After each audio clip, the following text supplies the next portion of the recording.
How many opticians does it take to screw a light bulb in? One or two?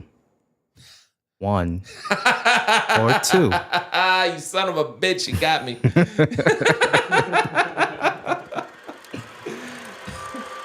Two. I can see clearer on two than one.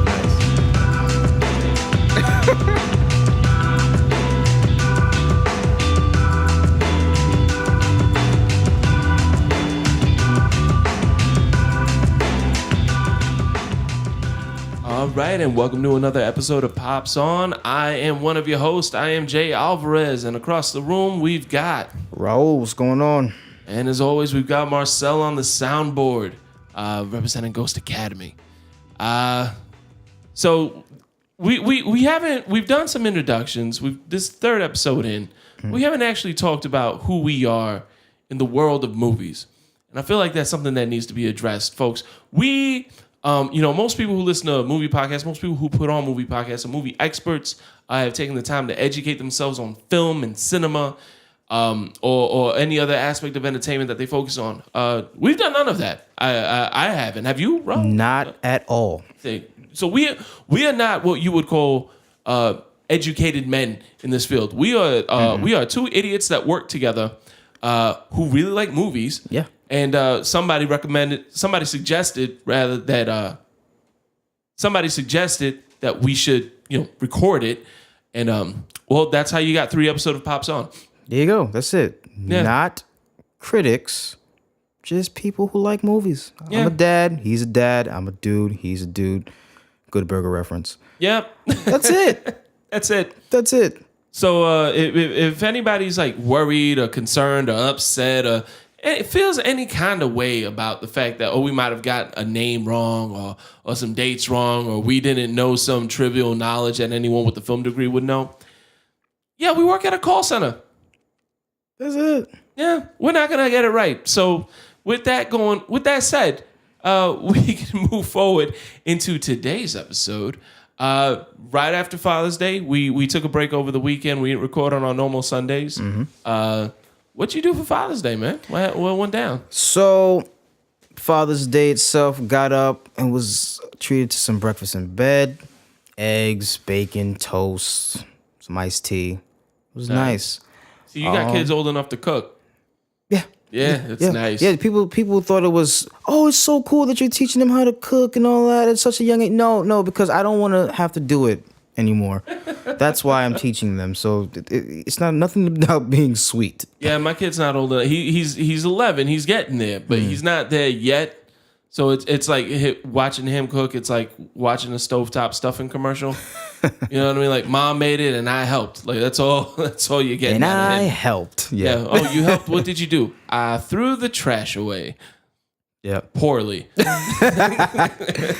I woke up to that and I got a dope card from all 3 of my kids. My daughter referenced the Pops On intro, which was pretty cool. My youngest daughter just made me go to tears at times with her writing. And my son, who's 4, just wrote his name. But here's the funny thing about my son. So he made me a card in school. I came home Friday before that Father's Day, and he hands me the bag of candy and the card and said, "Here, Daddy, I picked these candies out for us." I was like, "No, this is..." First of all, you're supposed to give it to me on Sunday, and this is my candy. He's like, No. This one is yours because you like the chocolate. I took the lollipops and the Laffy Taffy. So we're going to split it? Can I have some? Whatever, dude. All right. It's not even about me. This is a selfish thing that you did. But that's how that went down. Yo, your kid is already the perfect husband. That is literally Homer Simpson buying Marge a bowling ball for her birthday. That's exactly what happened. I was like, you're funny, man. But I enjoyed it, man. Called my pops. I was like, "Hey, Dad, what you doing?" "Being a father." I was like, I know that. What are you? That's it. That's all I'm doing. That's what I'm doing every day. I was like, you know what? You're right. You absolutely right. Yeah. So that was cool. We went to church, had a little photo booth session. They had Super Dad, Superman, Super Dad, little thing that you can. I was like, no, I'm Batman. I'm Bat Dad. Putting on a Superman cape is blasphemy. I'm not doing that. Sorry. Well, we can't all be cool like you, black man. Yeah, you're right. You're absolutely right. How was yours though? That's cool. Mine was cool, man. So my girlfriend hit me up and said, "Hey, let's go out of town." I said, "Word?" She said, "Yeah, let's just go out of town. Let's do it."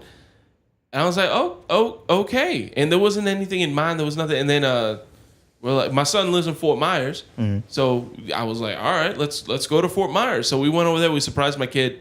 Nice. We took him out. Saturday we went out. So Saturday we went out to Fort Myers. And that was us. That was our day. So we drove all day. That's what we did for our day. We drove all day. No, we drove over to Fort Myers. We went to this burger place called Square One. Now, for anybody out in the Fort Myers area, for anyone that ever goes to the west coast of Florida, and you ever have the opportunity to go to Square One, go do it. Take the trip just to do it. I had a double burger. I had too much food. I had so much food that my stomach revolted against me. I slept poorly. I slept on the toilet. Nice. And not because I had diarrhea or nothing. It was nothing bad. Just like, it was so much that my stomach was like, "You dumb fuck. You are going to pay for this. We're going to spend the night in the bathroom. I know you got a hotel room. You got a beautiful woman laying in that bed. You're not going to enjoy any of it." So, but I had this double burger. It was, and you get to pick your meat. You get to pick your regular ground beef. Pause. Or you get ground turkey. Or you make a veggie patty. Or you can get lamb. Or you can get bison. I got the Kobe beef. Of course you because did. I wanted to feel special for Father's Day. I got Kobe beef, which is Kobe. If you don't know about it, is marbleized to shit. So there's a lot of fat content in it, which is it's just flavor when you're coming into that.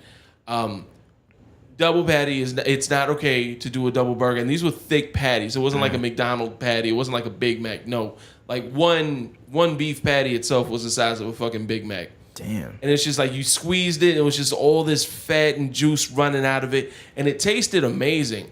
You're making me hungry right now. Yeah, so if you have the opportunity, Square One's fantastic. Great food. I had that with green beans. They give you the option for your side. I had green beans with it. They season it with like garlic. It's good. The fries were great. And then Sunday I woke up hating life. We went to pick up my son, and we took him to this place called Shell Factory. It's a small zoo. They got a good sized petting zoo also. They got mini golf. They got a whole bunch of things. They got a zip line. They got a arcade, gift shop, museums. It was a lot of fun. It was a lot of fun. I was really surprised with what they had and what they offered there. Found it on Groupon. It was a good price. Nice. Got the kid for the day and then took him home and drove back. And through torrential downpours, and I'm pretty sure what was a tropical storm at some point on Sunday. Yeah, it was pretty crazy on Sunday. Yeah, no, it was good. It was good to surprise the kid. It was good to see him and take him to do things, which I don't get to do because you live with your kids. I got my kid on the other side of the state because I won a custody battle. So that's how that works out. As long as you get to see him, that's all that matters. Yeah, that's all that matters. Luckily, his mom and I get along, so that's never beautiful. a problem. I just got to give her a heads up that I'm coming, so she knows not to go out of town. Yeah, no, yeah. Also, I mean, for the past 2-3 months, my daughter is, I guess you could say, training to go to the junior varsity basketball team at school, but she has to do some conditioning or what have you. So we go to the gym. Me and her go to the gym together. She's gonna be 15 in September. So we're in the gym. She goes off and do her cardio, whatever she's doing, and I go and do whatever I'm doing, weights or what have you. So I got my headphones on. It was back day, so I'm pulling some shit from my back. Right.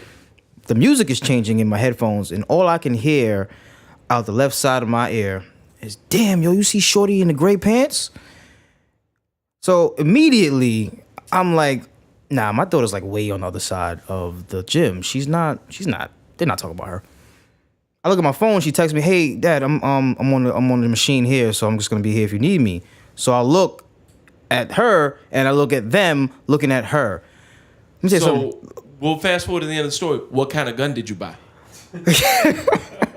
I'm from New York. We can't have guns. I use my fists. But nah, but bro, I never thought I would feel the rage like that. Like I wanted to get up and rip his throat out. Granted, they were only about 15, 16 years old. So they weren't creeps. They weren't it was creeps. age appropriate. It was age appropriate, and they weren't being disrespectful. But let me tell you something. For that, like a good 5 seconds, I wanted to get up and choke the shit out of this dude. I was like, "It's my fucking daughter. Will you don't even look over there." Like it. I never thought I would have that feeling, and now she has to wear baggy ass sweatpants and a big ass t-shirt when we're going to the gym. You make her wear a hefty bag like a wrestler trainer. Goddamn right. A wrestler trying to make that weight class. I was like, oh my, it was weird. See, that's why I'm happy I have a son. Because if I had a daughter, neither one of us would make it. She would never make it to womanhood. I'd never make it without going to prison. Like it wouldn't happen. I'd have at least 2 or 3. As soon as I hear somebody say, "Hey, look at Shorty in the gray sweatpants," and I realize they're talking about my daughter, I'm gonna catch another life. I will. I already got a few bodies on me. I will catch another one, and I will go down a folk hero. I will make goddamn sure of it. Mm-hmm. Yeah, man. And then girls too, man. I have nieces. I have a ton of nieces, and they've all got me wrapped around their own respective finger. Lila has my pinky. Mia has my ring finger. Liliani has my middle finger. Like they've all got their own fingers, and I'm wrapped around all of them. If I would have had a daughter, I'd be finished. Yeah, man. No, never. I'd wake up in the morning, walk into the kitchen. Who's my bitch, daddy? Oh, I'm your bitch, baby. Like there would be there's no coming back from that. No, yeah, I got 2 of them, bro.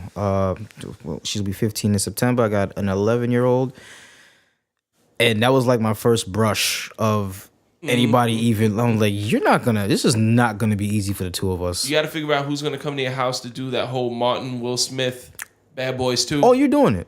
Yeah? You're doing it. Yay. You're doing it. Yeah. I can't grow a full beard. So who's really scared? Who's really scared of this right here? You look like your daughter's probably older than you.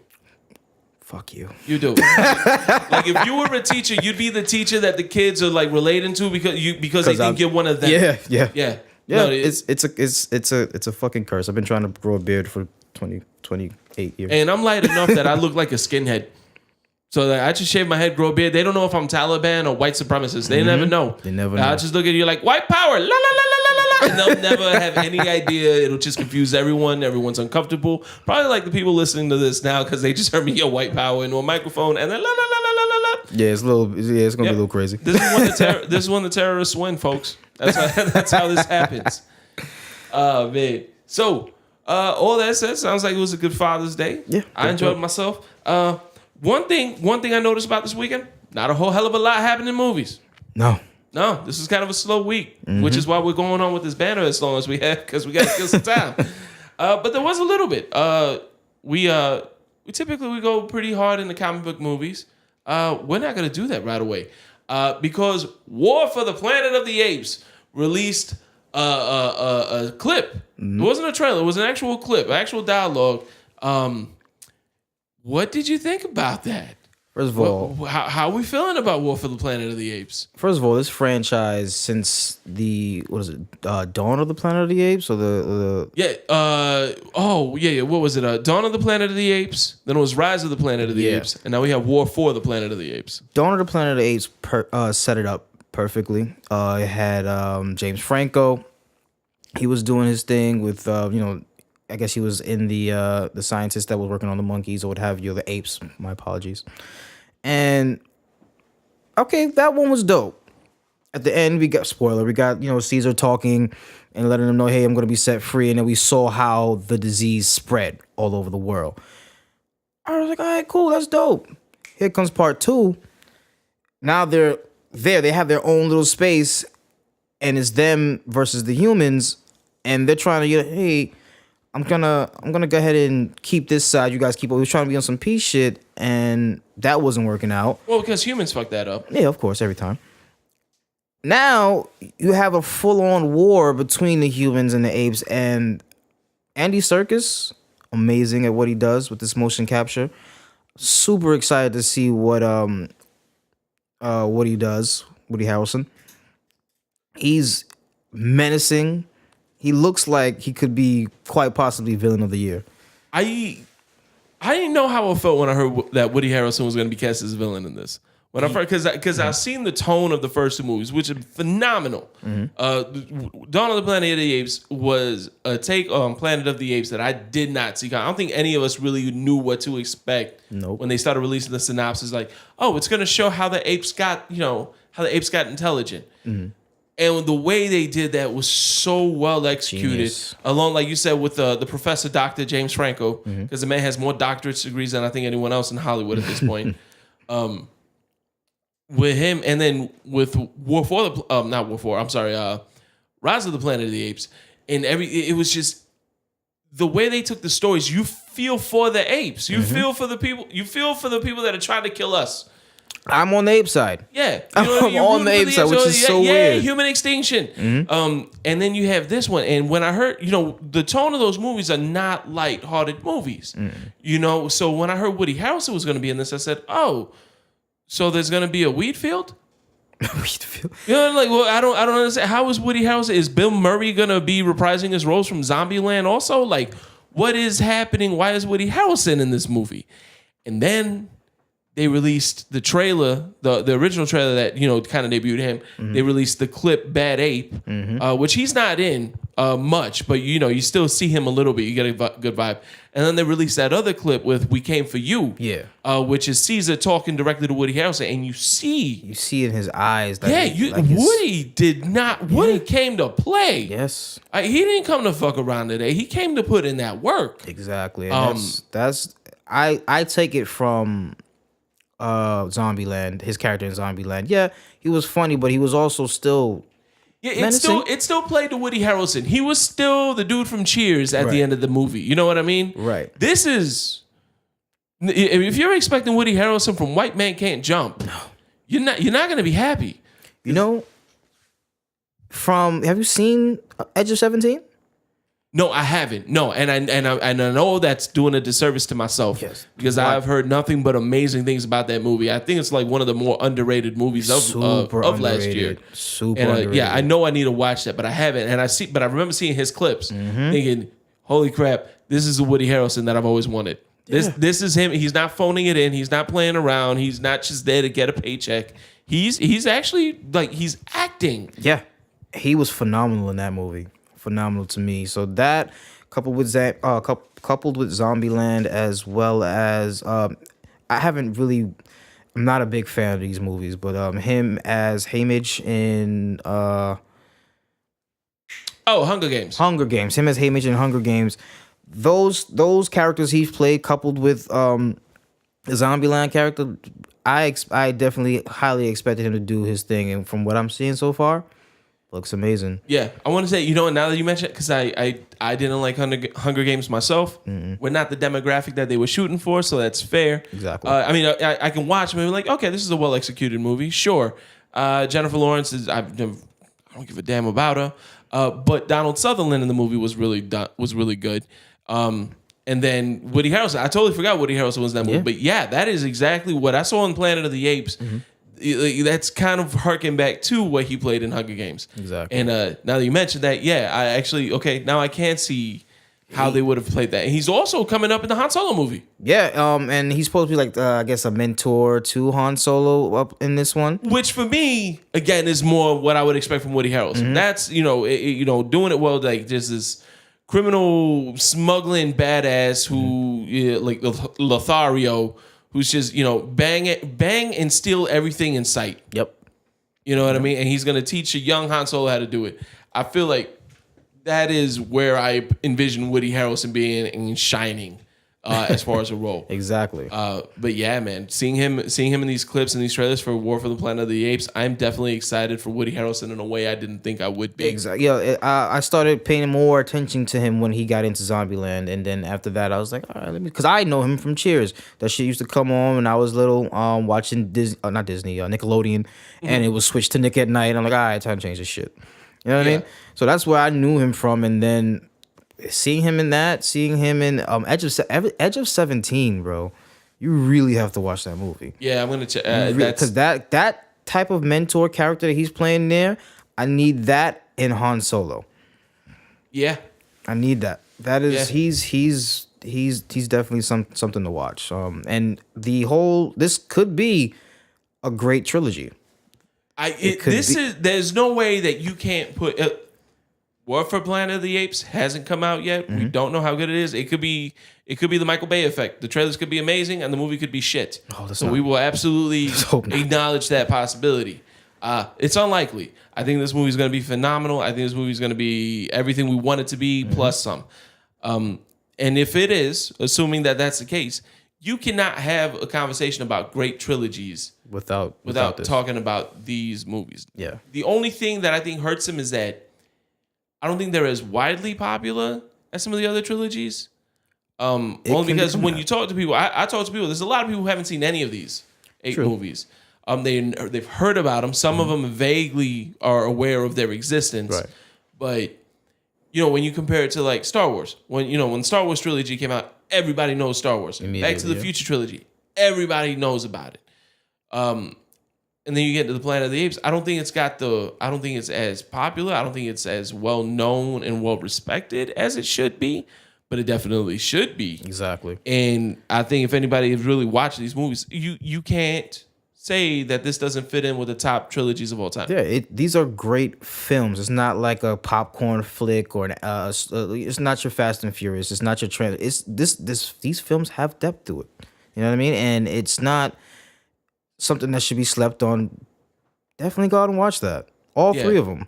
All 3 of them. I'm waiting for that box set. Yeah. I want the Andy Serkis. I want to see a special feature where it's Andy Serkis in the movie. Just him. No just mocap, him. no ape, no Caesar. It's just Andy Serkis walking around and everybody's treating him like an ape.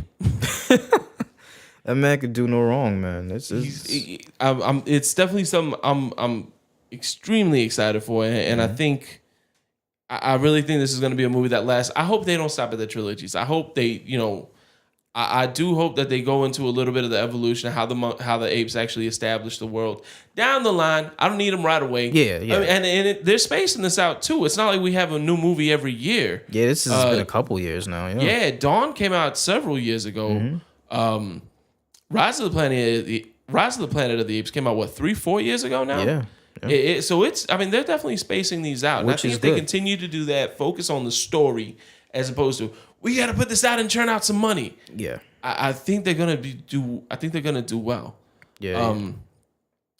Now, movies that were highly anticipated and didn't do so well. All Eyes on Me. Well, let's take it back a step. It actually did well over the box office weekend. 27 million, better than expected. However, the reviews are shit. My concern is, like you said, it made $27 million, which is better than expected. Why were they expecting so low? $27 million it really isn't anything when you're looking at box office numbers. For a movie like this, though, rated R? Was it a rated R? Yeah. It was rated R, but like You Got Straight Outta Compton made a lot more money than that its opening weekend. Right, but it's all about projections. It is all about projections. I'll give you that. If they make a movie for 10 million and it makes 27. My concern with this movie all along, I loved Tupac growing up. Growing up, I'm one of those people in Miami. In Miami, we really resonated a lot more with West Coast hip hop down south than we did with New York. So when you had that whole East Coast West Coast beef, I was a teenager. I mean, it's stupid now and it's insane when I think about it now. But at the time, it was East Coast, West Coast, and we definitely identified more with West Coast. At least me and the people I grew up with. Okay. So Tupac was everything to us. And, even still today, I listen to the music and it still takes me back there. For me, it holds up. I was not excited for this movie. I have not heard anything about this movie. I haven't heard anything about early reviews. The only one thing that I heard about All Eyes on Me is, wow, this guy looks and sounds just like Tupac. That's the only thing. That's the only thing. How's the movie? Exactly. And again, I grew up in Brooklyn. I grew up during the whole East Coast, West Coast thing. Tupac wasn't allowed in my house. My mom was like, we're not listening to that. You're listening to Biggie. Biggie. She gave you Biggie. My parents weren't letting any of that in the house. None of it. It was it. Big. The only thing, of course, I heard all the commercial songs that came out. That was really it. There was never really. I just heard "Hit 'Em Up" for the first time maybe 2 years ago. Ooh. Phenomenal diss track. Yeah. Phenomenal. But it was never something that was in my house. It was always Biggie. It was always, when that whole thing popped off. I remember going to my cousin's house when they had just got a computer back then, and for whatever reasons, he had a Tupac screensaver. That's the only thing I remember about Tupac to me. Wow. Yeah, I never cared to listen to his music, to be honest with you. Didn't care about this movie at all. I cared more about the Straight Outta Compton movie than this movie, and I've never been an NWA fan. Right. You dig what I'm saying? And I think a lot of that had to do with NWA. I mean, not to downplay Tupac or Notorious Biggie or Notorious B.I.G.'s influence on hip hop, right? Because they're wildly influential. But when you compare the influence that they had, what really sticks out with these two is the fact that they had so much influence in such short time. Yeah. You know what I mean? Tupac was 24, 25 when he passed away. Mm-hmm. Biggie was the same age. So, the very short time and a lot of influence. So, that, respect due to that. Mm-hmm. When you look at the influence that NWA brought about, I mean, the whole reason gangster rap exists is because of what Dr. Dre and Eazy-E and Ice Cube and DJ Yellow. I mean, there is no gangster rap without that. Tupac and Biggie don't exist without that. Tupac is singing the remake of Rapper's Delight without NWA. Humpty Hump. Yeah, there's no Humpty Hump. Mm-hmm. There's nothing like that. So when it comes to that movie, yeah, I do want that NWA story. I did want to see that on film because of the influence that they left and what they did. As far as Tupac and Biggie, you know what I would have liked to see? Show me a documentary about the murder investigations that are both still open and both still unsolved. Exactly. Give me that documentary or give me that movie. You know what I mean? Give me a movie that focuses on that. Maybe something that reawakens the investigation, reawakens public interest in it. Mm-hmm. I think that probably would have been a lot better. Apparently, according to Jada Pinkett Smith, who was great, really tight with Tupac, and that's always been well known. She says the movie's garbage. Like, they got a lot of the facts wrong. They got a lot of the story points wrong. And I get it's a dramatization. Right. You know what I mean? It's not going to be a true to life anything. And that's fair. And to expect that is unfair because it is Hollywood. It is a movie. Exactly. It's not a documentary. They do have to take liberties with it if they want to make a movie. That's why you have movies that are based on true stories and total shit. Right. And my thing with this was too, I haven't seen it yet, so don't get me wrong, but a lot of people are saying it felt rushed. And I believe that because there was a point when Straight Outta Compton just came out that had like maybe 4 or 5 months before they lost the rights to use the music. Right. So they had to put something in production to go ahead and say, okay, yeah, we got it, so we can keep the rights to the music. That right there, they had to rush it. And then this is the product that they got. I watched the Biggie movie, and the Biggie movie, to me, being from Brooklyn, was a masterpiece. You can't tell me anything different. Being from Brooklyn, it was a masterpiece. Right. Let's assume you were a young man from Vancouver, British Columbia, Canada. So it was garbage. Okay. It was garbage. As long as you can be honest with yourself, I can was take like, that. What's going on here? But again, without seeing the Tupac movie, I enjoyed the Biggie movie. And I felt I connected with it more because it was Brooklyn. It was literally 10 minutes away from where I grew up. A lot of the stuff was shot not too far from where I lived. So yeah, that was cool. If someone comes to you and say, hey, you're gonna lose this if you don't do that, and you just start throwing stuff together, what do you expect to happen? Right, and you can't really fault the studio too much for that because that's what happened with the Jimi Hendrix movie. Andre 3000 played Jimi Hendrix in a biopic, and they didn't have the music rights. and no one heard of that movie. I've never heard of that You movie. had no idea that Andre 3000 No. played Jimi Hendrix. Yeah, you know why? Because they didn't have the music rights to it. Another one that happened like that too, the Aaliyah movie that hit Lifetime. Didn't have the music. I actually kind of watched it, and she was singing like some weird off the wall shit, and I was like, "What is happening here?" Yeah, you cannot do a movie about a musician, regardless of the genre, hip hop, R&B, rock, blues. So you can't do a movie about Louis Armstrong and not have Louis Armstrong's music in it. Exactly. You know what I mean? You can't have. So I get why they felt like they needed to rush it because they were going to lose the rights. Now, this is where I wish studios would play nice. I wish lawyers would play nice, and they could just, petition the estate of Tupac Shakur and say, hey, listen, we want to do this movie right. We need some more time. We understand we're going to lose the music rights. Would you be willing to offer us an extension so we can do justice? In a perfect world, that would be nice. In a perfect world, that would be great. In a perfect world, Fox and Disney would be having X-Men and Avenger crossover movies. There you go. You just couldn't help yourself. I couldn't. We strayed away from comic books for too long, and I felt weird. I felt uncomfortable. I need a Snuggie. You got it out now? You good? I think so. I'm not proud. I tried. We tried to stay away from comic books, folks. We really did. It didn't work out. I need a Superman Snuggie just to feel good about myself right now. All right, but back to the Tupac movie. So the movie is apparently hot garbage, according to people. According to people who watched it and commenting on it. It's not any good. No, and that sucks because of because of the subject matter. There's so much to work with. And okay, yeah, me being from Brooklyn, never really listening to Pac, so I don't really care for the movie, to be honest with you. But he is an icon. He is a legend, and he needs to be done better. It does. It needs to be done. It needs to be focused on properly. It needs to be correct. Not necessarily full on accuracy, but do him justice. Tell the actual story. Yeah, he's a very complex person. That could have been easily a 3-movie thing. Yeah. You know what I mean? All of them, really, but that could have easily, because it's the same actor that was in Straight Outta Compton.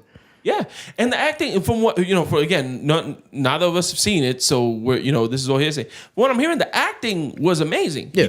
He did a fantastic job. Now, what sucks is that he looks and sounds exactly like Tupac. Good luck getting any other work. Yeah, because unless you're gonna just be a Tupac cosplayer at all these conventions. I mean, unless you can get through that and people stop typecasting you, hopefully it's just through a shaved head and facial hair, strategic facial hair growth. Maybe when he shaves a mustache and actually grows some hair out, hopefully he looks like, totally different. Well, check this out. My opinion, I like Tupac's acting. Juice, one of my favorite movies of all time. Tupac himself was an amazing actor. Yes. If he is a good actor, he got some work he can put out. Remaking Juice. Remaking Juice, remake Baby Boy 2. You never know. Who knows? Because you realize that Tupac was supposed to be in Baby Boy. That was his role. And they gave it to Tyrese. Tupac died, so he had to go to Tyrese or somebody. So I feel that if Pac was still alive, he would have been one of the top actors right now. I really think, I believe that. I really believe that Mos Def kind of went the route that Tupac was going towards. Because he was doing a lot more movies towards the end. Like he had Gridlocked that came out, Bulletproof that came out. And then he was doing Poetic Justice. He was doing Juice. He was doing Above the Rim. Yeah. So, and he was good. I could have really seen him being one of the top actors right now. Yeah, I absolutely. I think he would have probably evolved from hip hop and moved into acting, because everybody's like, "Oh, what would Tupac be doing now? What would he be rapping about?" That motherfucker would be in the Oscar. He'd be an Academy Award winning actor at this point. I think, at the very least, in conversations, because looking at what he did before. He could have only gotten better. He was good. I mean, he was raw. He wasn't a classically trained actor. Actually, no, I think he was. He went to a school for the arts. Yeah, he went to. Didn't he go to Juilliard or something like that? No, I don't think it was Juilliard, but he went to a school for that's where he met Jada Pinkett. Yeah. So so he was classically trained. Actually, probably go watch this movie. Let me go ahead and take that back. Yeah, probably. Let's go watch this movie. See, this is why we needed a documentary and not a biopic. Exactly. So now that we got that out of our systems, this guy, I get to feel comfortable again. I get to feel comfortable. I get to feel happy. We're going to talk about comic book movies. We're going to talk about one comic book movie. This is really the only thing that really happened, when we're doing this. So apparently, Ann Pascal, however you want to pronounce the last name, and Kevin Feige, they had an interview. they were asked a question about Marvel, about the MCU, about Spider-Man and Venom being in the same universe. Now, Kevin Feige, we all know, has come out and vehemently said that there is nothing. These universes will have nothing to do together. They will not cross over, and there will be no mixing of the two. The Venom is happening in its own thing. Spider-Man is happening in its own is in the MCU. And Sony, for the most part, has kept that message. They has kept a similar message. Well, then Aunt Pasquale opened her mouth. Mm-hmm. And Kevin Feige is now the newest meme on the internet, on the interwebs. Sad Feige. Sad Feige. Because the whole time she's saying, yeah, we haven't ruled it out. Yeah, this might actually be in the same interview. Yeah, we'll have Spider-Man in the Venom universe. And Kevin Feige is just looking at this woman saying, stop talking. In his head, I can only picture, though, there's a little hamster in his will. And the only thing that's going through his head is stop talking. Stop talking. Stop talking. Stop talking. Stop talking. Stop talking. Because he's slowly turning his head like, what the fuck? What the fuck? And his face is like, it's not sad. It's just a dead face. And it's just turning like, oh my God, she's fucking this up. This is why you got fired. This is why she's not the head of Sony anymore. This is why you got fired. I don't think she knows how to keep her mouth shut. She is the Donald Trump of Hollywood. Oof. Yeah. She just doesn't know when to shut up. Shut up. So there's a lot of theories. I'm of the thinking that this is probably something that was always in the works. Mm-hmm. Maybe they didn't have all the details ironed out yet. Maybe they weren't totally sure how they would relate. But you can't have Spider-Man in the MCU and then have Venom and not have Spider-Man in Venom. You can't. Right. That's not. What's the point? Yeah, at the very least in the same universe, like how Netflix, the Netflix series, they're not in the they're not in the movies. They're never referenced in the movies. But they're in the same universe. You know what I mean? There's references. You can have a Venom movie in the same universe as MCU and just being on its own little thing. Like you can hear, oh, we got to be careful, Spider-Man's around, or some reference, some kind of reference. Yeah, he could have been, because Venom has an obsession with Spider-Man, right? So that could have been where it came from. You could have seen him swing by a couple scenes. That would have been cool. Like you said, I feel that was always in the works, to be honest. Right. I feel like we would have known that by the time we saw Homecoming. Right. That was something that was going to be a slow reveal. Mm-hmm. We'll reveal it on our terms. And then you just go off and do whatever you need to do. It'll build excitement for the Venom movie because Venom is going to be rated R. Yep. I get that it's not going to be playful with the Spider-Man, but you're gonna at least reference it, and I feel that she let the cat out of the bag. That was gonna be the surprise at the end of Homecoming. Way too soon, and I feel like I started building that bridge together that Venom would be in the MCU ultimately. Mm-hmm. Maybe not directly in it, but at least in the same universe. When because Kevin Feige several months ago said we're not making rated R movies. We're not in the business of making rated R movies, and then a couple weeks ago he said, oh, we haven't totally ruled out rated R movies. And that right there was a subtle hint that, oh shit, it's coming. Because at that point, you can't say, oh, we're not going to have any rated R movies in the MCU, and then have Venom as a rated R movie, and then even if it's loosely in the MCU, you can't say that and then have that movie in there. So when he said that, everybody's like, well, what movie? Is it going to be like a Black Widow movie? Is it going to be? I said, no, it's going to be Venom. Mm-hmm. But they came out and said it. Like, you can't have Venom and Spider-Man without you can't do that. Like, no. Even if it's which is what the point I've been making here. Even if it's a loose connection, you can't have Venom and not have Spider-Man in that universe. You can't do it.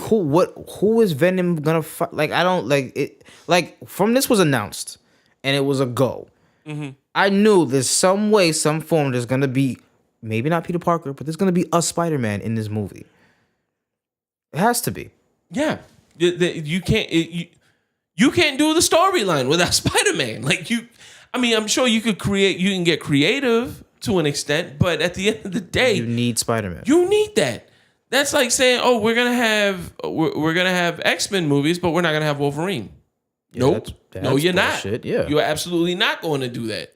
You cannot have a Venom movie and not have Spider-Man. No, it doesn't. At that point, it's not Venom. You might as well just make up your own character at that point. Exactly. Because that storyline, that character is so heavily reliant on Spider-Man. But that was interesting. That was. Don't let Aunt Pascal plan your surprise birthday parties because she. It's so crazy. Like it's like I felt the frustration in his eyes as he turned to her, because they're pretty tight-lipped on everything they do. They are. What I mean? They don't let you know nothing until they want to let you know. Yeah, exactly. You dig what I'm saying? So for her to really, they asked a question and she just exploded, and he's like, "I told you to stay calm. This is why we don't take you out. Goddamn." Yeah, this is why we don't let you out of your office. Yeah, this is why we don't let you write emails anymore, because Korea ends up finding out everything. Exactly. So that's that. I mean, if it is, I'm cool with it. That's what it's supposed to be. Yeah. But I would have liked her to kept that under wraps like everybody else was. You know who else would have liked her to keep that under wraps? Kevin fucking Feige. Mm-hmm. And that goddamn face. Yep. It was sad Feige. R.I.P. Happy Feige. It's crazy, but yeah, man, I'm with it. Listen, if it turns out to be true, it's a smart move. Might as well. Why not? Yeah, it's only more money. Mm-hmm. Exactly. No one is opposed to more money. Mm-hmm. So yeah, exciting things are on the way. With that, I think that's really all the topics. It's been a slow week, like we said, so that's all we've got now. We're going to take a quick break. When we come back, we're going to talk about having weird conversations with your kids. Yeah. Maybe a little uncomfortable, maybe a little awkward, but we'll get you there. We'll get you through it. Just stick with us, see it through, breathe into a paper bag. We'll get you taken care of. Absolutely. Guys, take a listen. Message from your sponsors. This episode of Pops On has been brought to you by Release the S. Stay tuned, listen to the commercial, and it will explain everything to you. Till then, I'm Jay. I'm Raul. We'll be right back.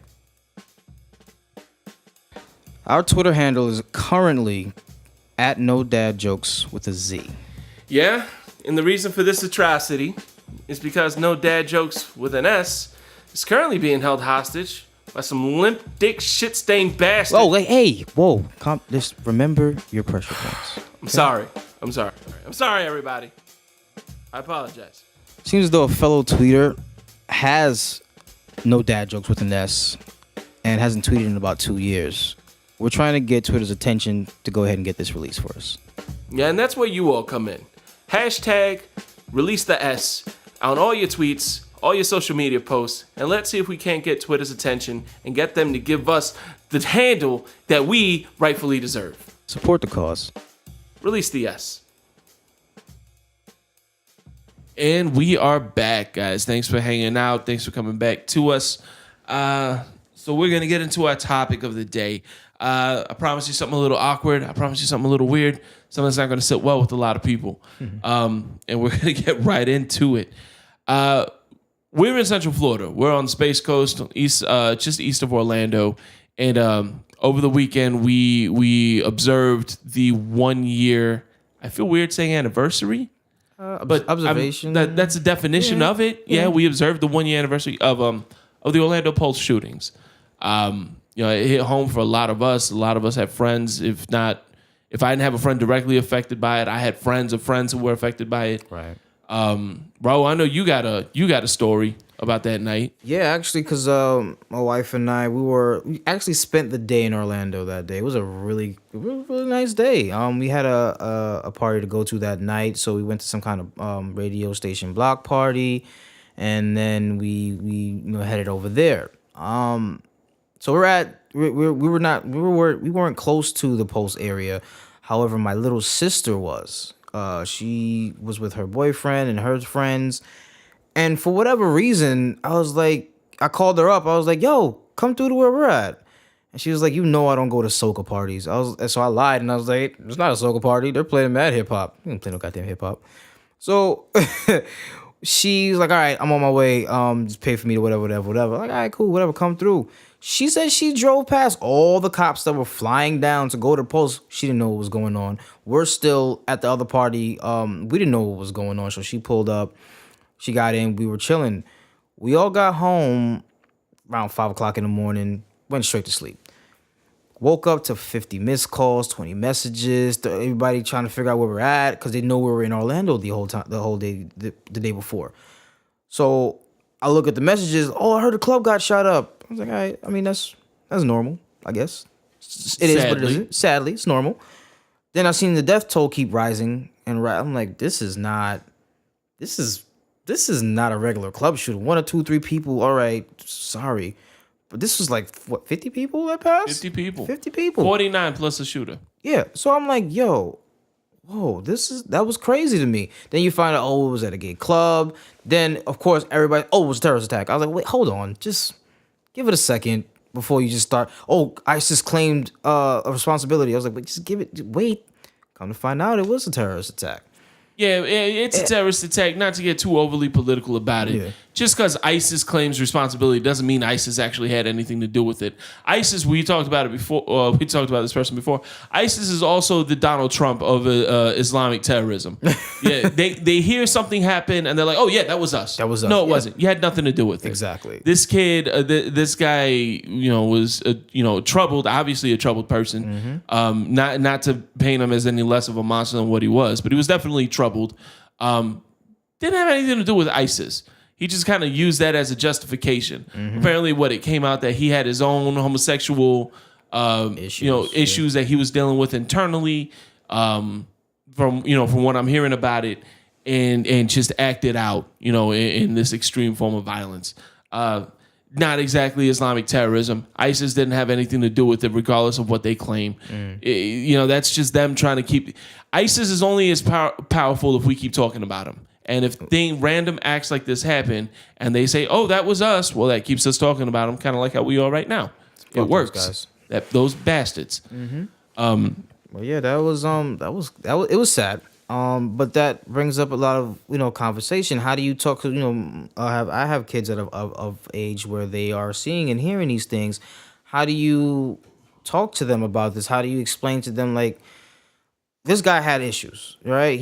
Whether he was gay himself or whatever. How do you tell your kids, hey, you gotta really understand, like, you have to respect you have to respect people. Don't respect the person because of a certain thing. Respect is what you have to give. Right. You know what I mean? But how do you have those conversations with your kid? You know what I mean? It's hard, and these are awkward conversations. When your kid comes home saying, like, "Hey, a friend of mine said that his dad is gay. He's got 2 dads. What's gay? What does that mean?" Right. It's that's kind of an extreme version of it, but it's the world. With where we are today as a society, you have to talk to your kids about this stuff, and hopefully you're responsible and you're enough of a human being enough to just say, "Oh no, screw them. They're sinning against God." Hopefully that's not. Hopefully it's not the message you're sending to your kids. No. For listeners that are listening to this, if that is the message you're sending to your kids, turn us off.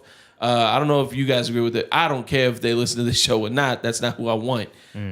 But no, it's a hard thing to talk to your kids about that, because my kid is at that age now. He's 11, turning 12. And he is asking questions about this. He is asking questions about what are gay people? What are lesbians? The whole Caitlyn Jenner, thing. He had a lot of questions about that, and it's hard to have it. And, with me, I'm way more open than I should be with my son. So it wasn't exactly awkward, but it's difficult because there's a lot of things going on that, everybody knows that kid, your 11-year-old might be all right to handle that. My 11-year-old ain't. He is not at that level mentally to really handle all the nuance and all the things that are going on with, something like, with like sex change operation or something like that. Right. Now, when it comes to gay, LGBT, type stuff, the conversation is just, hey, look, just respect people.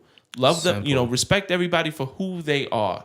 Accept them for who they are, not for who you want them to be, not for who you think they should be. Exactly. Take that person for who they are at face value and respect them for it. And that's my main focus with my kids. That's how I was raised. You respect people. So, until you're disrespected, and you're not gonna, you're gonna respect them for the type of person that they are, not for what they're doing in their bed at night. Yeah. Not for whose dick they're sucking. An asshole's an asshole, regardless of what you do behind closed doors. So my thing with my kids, respect. Simple. Black, white, straight, gay, lesbian, transgender. It's a person. Yeah. Okay? Respect them. Respect them as a person. And then, having that conversation, if you are, like you said, respect until you're disrespected. Well, I'm trying to tell my son, even when you are disrespected, walk away. You know what I mean? There's no reason to get in trouble from anything. There's no reason to start a fight with anyone. No, you you don't know what the other person is doing. You don't know what they're going through, and you don't know what they're capable of. Exactly. Walk away from a situation. Somebody just disrespected you. Just get away from it. There's no reason to start a fight. Exactly. There's no reason to get into an argument. Just get away from them and don't associate with that person. Exactly. It's a lot easier that way. Exactly. I have family members who are gay or what have you. I have one family member who is like a fucking 3rd degree black belt. Mm-hmm. He is trained to kill. He's also gay. You don't want to fuck with him. Right. At all. Right. Don't do that. It's crazy. And the funny thing is, me and him started karate together, and I'll never forget the sensei I had, Sensei Jackie. I'm still scared of her to this day, to be honest with you. No, for real. I was like, y'all too tough for me, and I quit. And he stayed through, and he's like I said, I don't know if he is really a 3rd degree black belt, but I know he can kill somebody if he needed to. Right. You dig what I'm saying? You don't know what anybody's capable of. So for you to go and disrespect anyone, whatever you get is on you. Right. Point blank, period. Exactly. So when it comes to, having that conversation with our kids and, family members, with how they should react, how, then you have the murder, you know what I mean? Mass murder. Mm. Dad, why did he do that? Well, son, he's troubled. Well, what does that mean? Well, son, we're in trouble because I don't know how to explain that to you. Yeah. That's what troubled means. It's one, like I said, when my son, I want to be honest with him. I want to be upfront and open about everything, but the comprehension, at what age is it okay to talk about that? At what, maybe not a specific age, but when do you know that the kid's ready? Because the rule of thumb normally is if the kid's old enough to ask the question, he's old enough to hear the answer.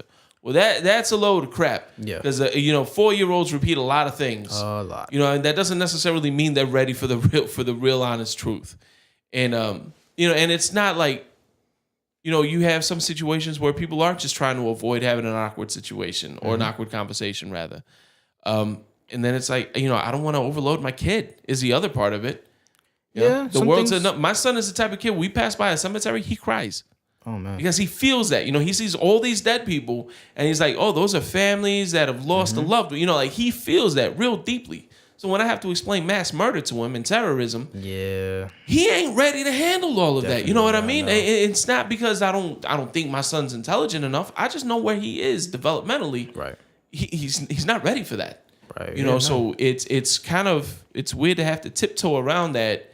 You know what I mean? Just to, give him, answer, try to, assuage his curiosity, give him what he needs to know, make sure he has at least some kind of understanding of it without overloading the kid. Right. Bring it down to their level. Yeah. At least. Yeah. And that's what I feel like is a hard thing to do just because I am pretty open about things. And it's like, oh, yeah, because, this guy was troubled and, he had pledged some kind of allegiance to ISIS and he thought he was going to make a name for himself. But why is that important? Shit. Exactly. I mean, my oldest daughter, like I said, she's going to be 15 this year. Her maturity level, she's probably more mature than I am, to be honest with you. Mm-hmm. So there's certain conversations I can have with her in regards to some of these things, but that doesn't mean... that still doesn't mean you should have those type of conversations just yet. You know what I mean? It's hard. Yeah, and like you said though, like she's 15. Mm-hmm. She's got access to a whole world of things that we didn't have when we were 15. Yeah. The internet is a real thing. Yeah. Regardless of what you're trying to tell your kids. The internet's a thing. They use that for homework. They use that to Google. They use that for everything.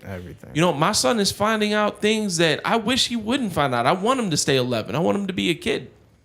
But he's finding things on the internet that now I have to address. Exactly. You know what I mean? So, parents in this generation right now are facing, a situation where we can't deny our children that information. As much as I want to hold back and not overload my kid, all he has to do is type something into Google. You know what I mean? I'm afraid that when my son asks me about sex, and when I try to talk about the birds and the bees, I'm gonna end up taking notes from him. It's gonna be one of those. I'm gonna sit my son down and say, hey, listen, we're gonna talk about sex, and he said, all right, Dad, here's what you need to know. Yeah. That's what I'm worried about. That's what, because I've never received that talk. Never. Nope. I don't know. I ain't either. I don't think my siblings has received it. I don't know how I'm going to say it to my Any of my kids, for that matter. Even like Pull-out method doesn't work, son. That's how we got you. Yeah. Yeah. Make sure you pull out game strong. I don't know. I don't know. I'm not prepared for that conversation, like, at all. But it's gonna come up. And the way how I am with my kids, I want them to come to me with everything. Right. I listen, whether you did it, just come to me with the truth, be respectful, and then we talk about it. Conversation. All right, you're still gonna be in trouble because there's consequences for every action, but feel comfortable coming to me about that stuff. And so far, it's working. My daughter tells me more than I need to know at times. Hey, check out Shorty in the gray sweats. I'll fucking shoot you in the face. Oh my god, that's like that shit plays him. I think that's what made me go like a little harder at the gym that day too. I know. I noticed that vest you're wearing fits a little tight around the chest Yeah, now. man, you see it, right? Yeah, Yeah, it looked like you went a little hard at the gym. You know what I mean? Little chest. Let me tell you something right now. I'm side note. I'm a former fat guy, right? I was big. Now I done lost the weight, but I still got titties. I'm an NWT, a nigga with titties. So that's my main focus at the gym is getting this chest right. So I appreciate that, sir. Thank you. But nah, that's what the weirdest thing I've ever heard anyone say. That the thing with this is you have to make your kids comfortable enough to come to you with anything. My daughter, and she's gonna be in 9th grade next year. She has a kid in her school who is transgender. My first reaction to that was like, how the fuck does he even know at this age?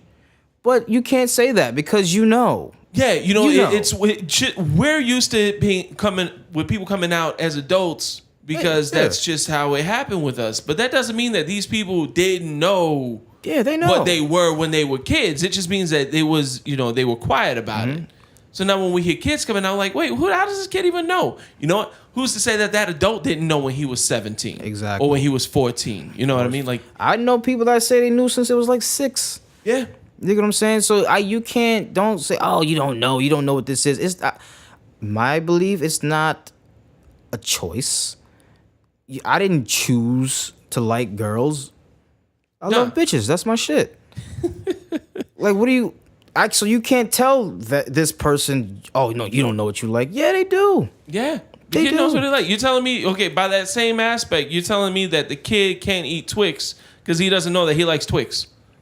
Exactly. That's. I mean, granted, if you're a 6-year-old saying, I get it. 6-year-olds probably aren't having sex either at that point. But, people know what they're into. People know who they are internally, regardless of age. Once there's a level of self-awareness, you kind of have to take it for face value that if this kid says, hey, this is what I am, this is what I relate to, and this is how I feel, hey, you know what? That's who you are. That's how you are. That's who you are. That's how you are, and that's how you feel. And that is your damn business. I don't care. To be honest with you, you don't want to know the type of shit that I do in my bedroom with my wife. I don't want to know the type of shit you do in the bedroom with your man. Nope. Simple. Nope. So it means nothing to me. Nobody walks around, hey, I'm gay. How was your day today? I don't give a fuck. I don't care. Yeah, my day was going a lot better till you bombarded me with more information than I needed. Exactly. You were a nice guy up until 20 minutes ago. Now you're shoving this down my throat, and I'm not okay with it. Like it's not like it doesn't matter. Like, okay, if we hey, let's go to the movies. Oh, I'm gonna be my boy, and I show up to the movie and you kiss your boy on the lip. I'm like, all right, cool. Oh shit, I didn't know he was gay. I didn't know he was gay. Yeah. All right, let's go watch this movie. Who fucking care? I don't care. That has nothing to do with me. You're a good person. You're not an asshole. I can vibe with you. We can go places. We can do things. We have similar interests. That's all that matters. If you want to do what you do, I don't need to know it. See, I get excited when I get friends. I mean, I'm with my girl now, so it's not a factor. But I get excited when I find out a boy of mine is gay. Because now I know I got a wingman that I'm not competing with one. And who instantly has an in with any woman that I'm interested in. Like, hey, yo, do me a favor. Yo, go holler at that chick for me. I got you.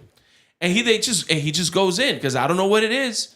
Gay men or women kryptonite. Like that's they just fall in like, oh my God, are those real? Like that's oh my God, I love your shoes, I love your handbag. And I know that's an oversimplification and a stereotype of a gay man, but at the same time, it's a stereotype because in a lot of cases it might be true. Yeah.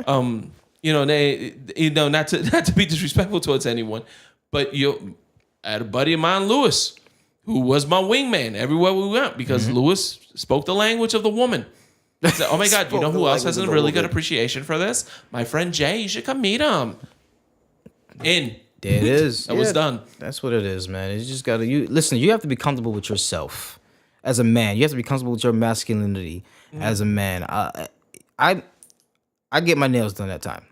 Manicures, whatever. That explains so much. Yeah. Fuck you. I get it done at times, not all the time, but I've never seen you pick up anything dirty or rough. That's what I'm talking about. Oh yeah, like, no. Okay, because you paid for those. I got bitch hands. I get it done. Now my son sees my daughters getting their nails done. They put colors and all that shit. Right. He's like, Daddy, I want to paint my nails. So that's a conversation you have to have right there. You don't shout at them and say, no, that's for girls. Put that shit down and go play basketball. No, that's not what you do. You explain, okay, hey, Pops, the colors and stuff that they're putting on their hand, that's for them. That's for girls. I'm sorry. That's what I'm going to tell them. However, if you want to paint your nails to be clean, to groom yourself, this is what men do. You put the clear nail polish on there, get it filed, whatever. Have Su Young lotion your hands. It feels amazing, and you keep it pushing. He was like, "Oh, okay." He never asked about it again. Whether he wanted, if he wanted to get the clear one, or he wanted to get if he liked the color ones. I get it. It's eye-catching. Yeah, he's four. He likes colors. Yeah, he's 4. But you still have to have a conversation. If you had your 10-year-old coming up to you and saying, hey, then it's a different conversation. That's a whole different conversation because there's a different level of self-realization than a 10-year-old. So 4-year-old just sees neon colors like, oh, those are pretty. Those are yeah. Those are pretty colors. So I'm like, wow, it's a conversation you have to have. It's a type of thing. It's a type of conversation that fathers don't necessarily want to have with their sons. Some fathers don't want to have it with their girl children either. Somebody once asked me what would I do if my son was gay? My son's 11. My son has never once expressed any interest in a woman. My son, I try to talk to him about girls, doesn't care, doesn't have anything to do with it. All he cares about is football. That's it. He's 11-year-old. All he cares about is Pokemon and football. So when he asked me, and my son gets into some weird stuff too. My son is always trying to run me through whatever mental ringer he can find. Nice. Let me just have some shit. Like when, one day, I talk about it on stage. If anybody's ever seen me on stage before, one day I got a call from my ex telling me that she came out of the shower, my son had his pants down, and he was letting the dog lick his balls. That's a real conversation that went down. It happened. I can't take it back. I'm still processing it. It's a real thing. I wish I could make that up. All right. I wish I was that creative. If I could make that up, I'd be writing for Saturday Night Live. That's crazy. But that was a thing that happened, and I'm kind of coming off the rails. I don't even remember where I was going with this anymore because I'm still trying to deal with the fact that my son was letting the Chihuahua lick his ball sack. No, so he does that kind of stuff to me, and I feel like it's personal at this point. So when they ask me, like, what would you do if your son was gay? I'm like, you know what? I wish my son was gay. That would be the easiest fucking thing that I would have to deal with. Comparing it to whatever else he's done. Mm-hmm. Oh, he's gay? That's the easiest fucking conversation I've had. All right, son, don't be an asshole about it. And that's it. That's it. Done. That's it. Man, I don't know. It's a harder conversation than it needs to be. Yeah. That's what it is. Again, you got to be secure with your masculinity. That's it. I've fucking been in a gay club with my homegirl. I'm gonna tell you right now, I was uncomfortable. Super weird. I was like, you need to stay here. It was in Miami. It's like, you need to stay here. What was it? Was it Twist? No, Heart? It was a Heart. It was a fucking Heart. Okay. I don't know which one. Yeah, some shit. It was like, there's 3 levels. It was like some techno shit at the top, gay club in the middle, and some regular shit at the bottom. So we went to the top, and I was like, they're playing the same beat. Not the same song. The same beat over and over. Let's get the fuck out of here. She's like, oh, let's go to the gay club. I was like, man, God, that's not what I wanted to do. Fuck it, let's go. She got drinks. We over this dancing and chilling. And I was getting pissed off. Not the fact that I was in the gay club. The fact that it was damn near 8 o'clock in the morning and we are still here. Yep. That's how we do where I come from. I wanted to go home. I was like, this is not, I don't want to be here. I was like, get the fuck off. She was dancing. Let's get the fuck off me. It's 8 a.m. on a Wednesday, too. I'm like, get off me. I don't want to go home. I was cool with it. It's not like I'm in there shaking my ass with a bunch of other dudes. But you got to be more secure with your masculinity. I remember the first time I got invited out to a gay club was actually with my friend Lewis. Lewis. We used to work You're together. And dude. he's like, "Hey, you want to come out? You want to come out to Twist, which is a huge gay bar on South Beach?" And at first, because we were friends. I used to joke around like, "Are you trying to get me drunk and get my guard down? Because I'm not okay with that. Like that's just not gonna happen." He's like, "No, asshole. I just want let's go. We always go to the bar you want to go to. Now we're gonna go to the bar I want to go to." I was like, all right, fine, that's fair. We'll go. Yeah. So I get there. I'm like, I'm not getting drunk. All right, I don't know. I know you. I'm comfortable with you. I don't know these people. Right. Because at the time I was 23 and stupid, So I get there and 4 minutes go by and I am offered a drink. It's like, excuse me, can I buy you a drink? And I was like, oh my goodness. Is this what beautiful women feel like all the time? Oh my God. And he bought me a Cosmopolitan. Now, any proud member of a man card knows you cannot, in the macho sense of things, you cannot go to a bar and say, "I would like a Cosmopolitan, please." Hey, yo, let me get a Cosmopolitan. Hey, yo, break me off with a Cosmo, son. That doesn't work. However, and I almost said no. I'm like, "No, I don't want no Cosmopolitan." And then I looked around and I said, "You know what? There's got to be something to this." If ever there was an opportunity and a place for me to experiment, this is it. So yes, sir, yes, I will take you up on that Cosmopolitan. And I drank and I took a sip, and that shit was delicious. Yeah. That shit was amazing. I've been depriving myself of these frou-frou drinks my entire life. I still won't order one. In public. But that. I definitely understand what I'm missing out on, and I feel like a lesser human being for it. So there is experience that comes with tolerance. Mm-hmm. And that is a lesson that I will explain to my son when he is old enough to understand that alcohol is evil. You shouldn't drink. Alcohol is evil. Nah, man. And I get it. And for the record, I love bitch drinks. The fruitier, the better. Yo, what was it? I remember I was out on a first date with this girl. I had actually grown up with her. Mm-hmm. Lost touch after high school. Ran back. We didn't even recognize each other. We had no idea who we were. It was at a mutual friend's birthday party. We met, started talking, hit it off. She left because she had to go to another party. I went back to my friend, and they were like, "Yo, you and her." I won't say her name. You and her really hit it off, huh? I was like, "Yeah, what's her name?" And like, what do you mean, dude? That's Heather. We'll say Heather. It's not a name. It's Heather. It's like, dude, that's Heather. And I was like, wait, what? Wait, Heather with the glasses? From like 5th grade? He's like, yeah. I was like, shut your mouth. She looks amazing. Apparently, she had that same conversation the next morning with her homegirl. Wow. Oh, I heard you and Jay hit it off. She's like, yeah. I didn't go by Jay in school. I always went by my full name, Jaime. So when she was like, yeah, do I know? How do you know him? She's like, we all grew up together. Mm-hmm. He was a skinny kid, used to have a big afro. And she was like, holy shit, that's Jaime? And that's crazy. So like that afternoon she called me because I gave her my number. Because I'm like, yeah, you take my number. I'm not going to play this game. That's how we parted. Mm-hmm. I'm not going to play this game and risk you giving me a fake number or shooting me down. Here's what we're going to do. I'm going to give you my number. And if you would like for me to take you out again, here's the number. Call me. So she called me up and she's like, oh my fucking God, I can't believe it's you. And I'm like, yeah, I had no idea it was you either. Hey, how you been? How's things? How's your brother? How's everything going? That's crazy. Yeah. Yeah. And that's it comes with life experience. Mm-hmm. So,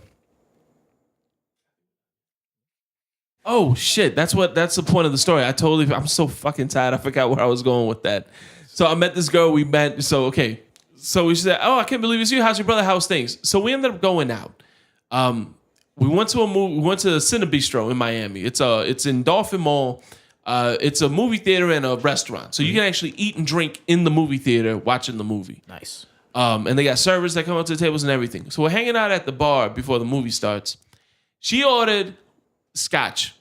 2 fingers of scotch on ice. I will never be that much of a man. I can't do hard liquor like that. I can't. It's never been a thing.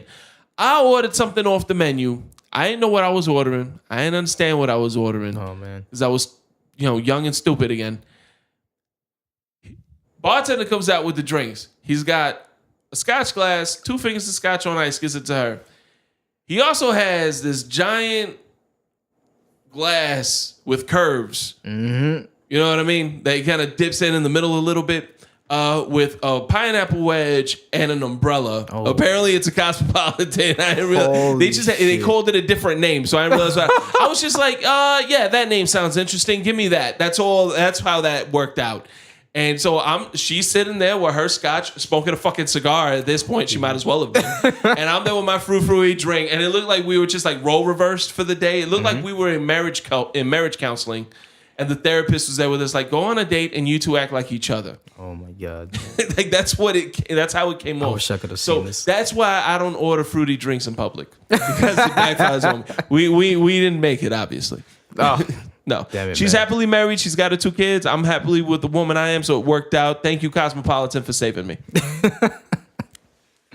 I feel you, bro. So with all that, that's so that with all that kind of goes into the whole tolerance thing. Be tolerant of the people that are around you, understand the people that are around you, and just be respectful of everything that's going on around you.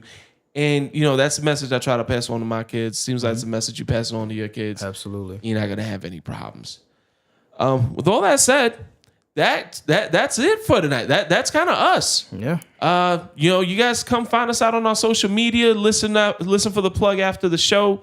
Tell you how you can contact us. You can come find me and Raul around Brevard County running some kind of a ruckus somewhere.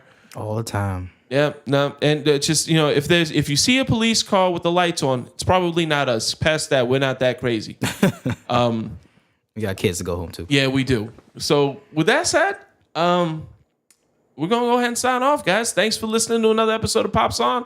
Dads, hope you guys had a happy Father's Day. Hope everything worked out well. We'll be back next week. Hopefully, there's a little more interesting news happening in the entertainment world. And we'll see you guys next time. And always remember to support the cause. Release the S. And please, no dad jokes. I'm Jay Alvarez. I'm Raul. Spoiled kids, not movies. Thank you for listening to Pops On. Email us any questions and your best dad jokes at nodadjokes@gmail.com. For more content, please like us on Facebook at facebook.com/NoDadJokes. Follow us on Instagram at NoDadJokes and Twitter at NoDadJokes with a Z.